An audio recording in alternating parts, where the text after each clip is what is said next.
Well, good morning, Sun Tribe. I am still having actually this is my third cup of coffee. Now, I haven't done a bad day in a long time. I usually don't do bad days. If I'm doing a bad day, it's because I'm probably editing in bed, but I just bought one of these convoluted mattress pads. Oh my God. The sleep is A1. Anyway. What should we read today? Where's my glasses?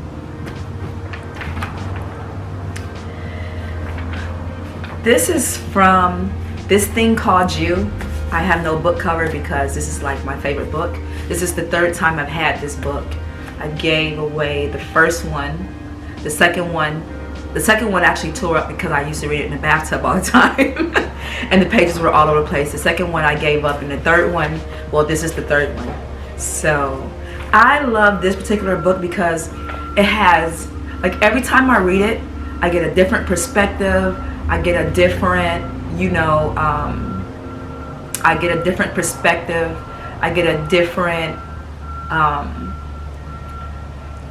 just overall perspective of what I need for my life.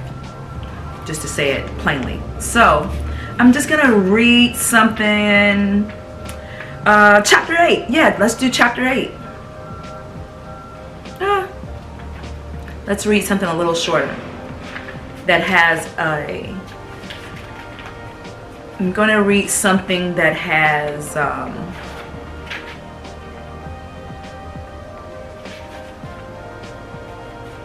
that gets right to, chapter 13.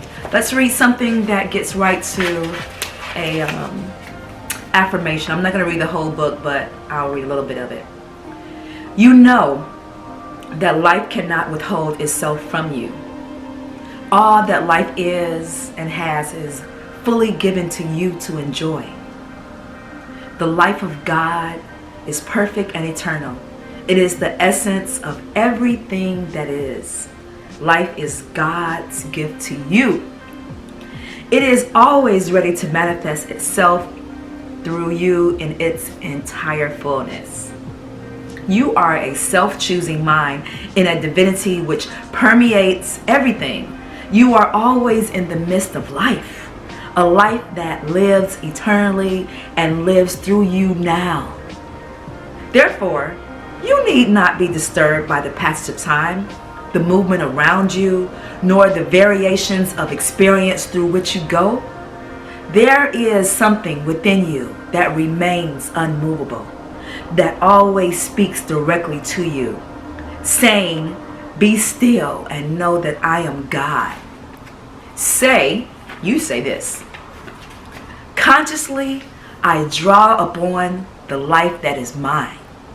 I know that the fullness of life, which is divine in its origin, eternal in its presence, and forever available, is mine.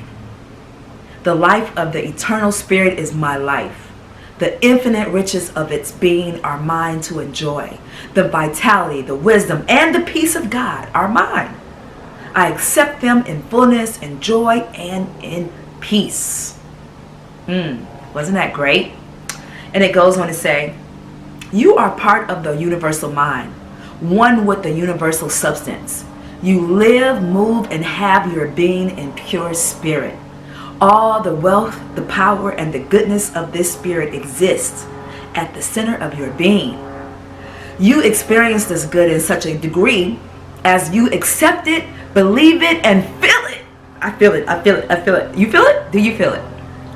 Since the only life you have is the life of the spirit within you, you need but permit it to its radiance to flow through your thought into self-expression.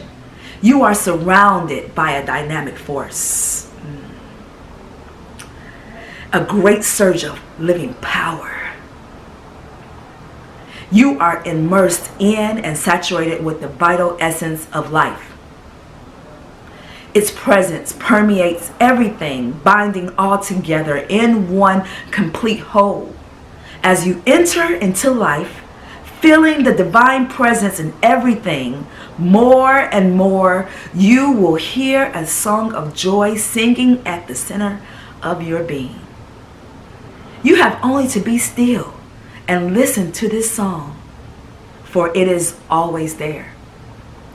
Say, and here's another affirmation, and I'll conclude with this one. Knowing that the love presence is always closer to me than my very breath, I have nothing to fear. I feel this love being protection around me. I know that the song of joy, of love, and of peace is forever chanting its hymn of praise and beauty at the center of my being. Therefore, I tune out all of my mind, all unhappiness and negative ideas. I turn the dial of my thought into the sunshine of life, into brightness, into laughter, into joyous presence of radiant spirit. I lay aside all anxiety, all striving, and let the law of divine love operate through me into my affairs. Infinitely or joyfully, I anticipate greater abundance, more success, and a deeper peace. Joy wells within my mind, and life sings its song of ecstasy in my heart.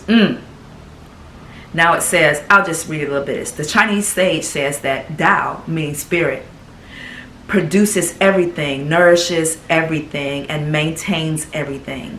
It flows through and is in all things, being all that is. There is nothing outside it. There is a spiritual presence pervading the universe, welling up in your consciousness, always proclaiming itself to be the source of your being. The enlightened one of the ages have told you that your recognition of life is God within you, recognizing himself in everything you do. The science of mind. I'll drink to that. Have a great day.